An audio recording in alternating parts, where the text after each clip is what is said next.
Сәлем баршаға. Күн бейсенбі, демек шоу-бизнес өкілдерінің жаңалықтарын талқылайтын уақыт келді. Олай болса экранға жақынырақ отырыңыз, көрермен, біз бастаймыз. А есть еще подруга, да, чтобы еще побольше было? О, супер. Әй, тұты десе, тұты екенсіз. Ой, Төреғали Төрәлінің мына видеосын көргендері бар ма? Толқын жеңге сөйлейді точно. Енді серлігіңіз бар ғой, адамды тартасыз, қыздар түгіл.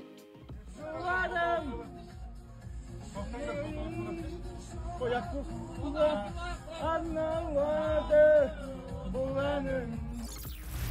Ал кенже қарындасың сүйіктісімен мұсылманша некесін қидырды. Жігітінің түрінде көрсетпейді, бәріміз оңаңдып бәле болдық қой.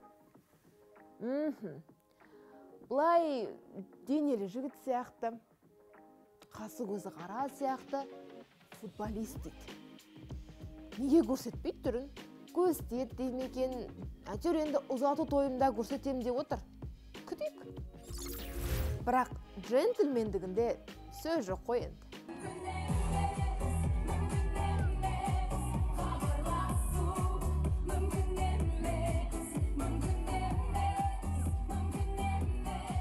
Негізі Мөлдір Әуелбекова да махаббатын жолықтырды.